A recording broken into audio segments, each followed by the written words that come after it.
I'm Janet, Try It Like It, Create It, and today I'm working on a tag. I'm going to be using these metallic acrylic paints from King Art and a stencil. And so I have my tag underneath, and what I'm going to do is just, let's place a stencil there.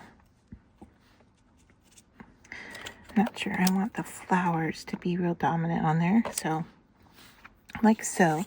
And then I'm just going to put a couple of drops of paint on here.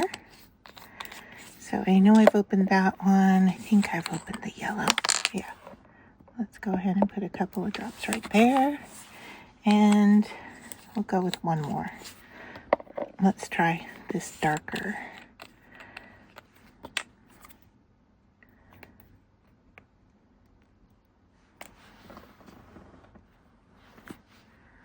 Alright, I'm just going to put this there. Alright, so I've got 3, and I've got a squeegee off the side here, and I am just going to pull these colors down into my stencil, and it looks like I may need more. And so as we go at this, I'm going to try to leave the stencil where it is and put some more color on here. Let's go this way with that.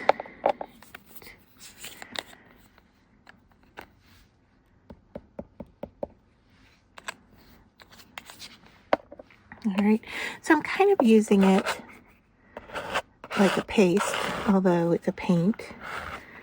So let's give it a peek and see what we look like. Yeah, all right.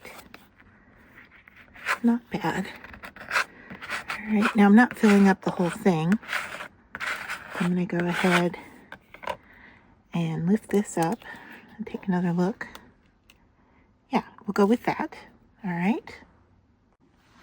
All right, so what we have here is the paint through the stencil, and I went ahead and heated it with my heat tool. Now, if I get close enough, I don't know if it's going to focus in here or not. But what happens when you heat it really close is the moisture bubbles, and so I feel some texture here.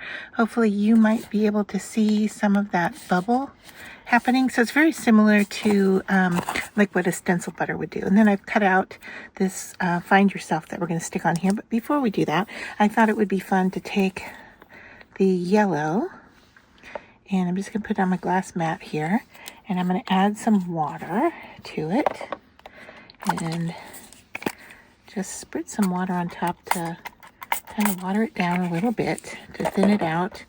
And then with a paintbrush, I'm going to go ahead and fill in the background, and then we'll have to, of course, dry it again.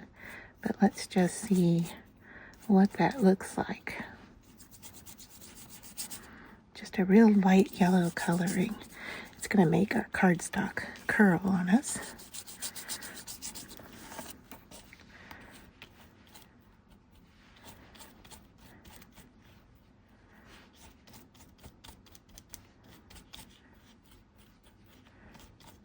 Enough to cover. It's interesting, huh? All right, and then I'm going to take a dry baby wipe I have here, and I'm just going to brush it over the top to remove it from the tops of the paint that we stenciled on there. So I've toned it, but I don't want too much yellow on where I've stenciled. All right, so I'm going to hit this with a heat tool, and then I'll be back. All right, so I had some green paper off to the side that kind of has a metallic look to it, and this is from cut cardstock. So I'm going to go ahead and take my sentiment. This comes from my store, where you can, I believe it's called Artwords. You can look it up. It's a printable that's available there. And I'm just using my Zig glue to put this on. We're going to get a very faint green border. All right, I might even have too much on one end. That's okay. I'll cut that off. Trim that down. And then we're going to put this down. I was thinking at first of doing foam tape, but I think I'm just going to stick it down right onto the surface here. Kind of in this little negative space. Somewhat in the middle, I would say. I'm going to call that quits for this tag.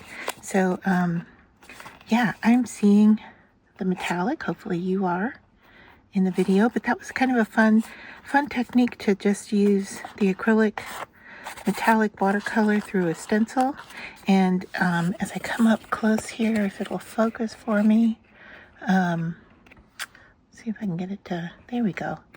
You can see the break of the multiple colors that I used. I mean, they were all in the same color family, but you've got the different colors showing up in those shapes. So yeah, I like the look. I like the textural feel of it. We get our glue to stick. It's going to take a few seconds, but there we go. That is our tag for this week.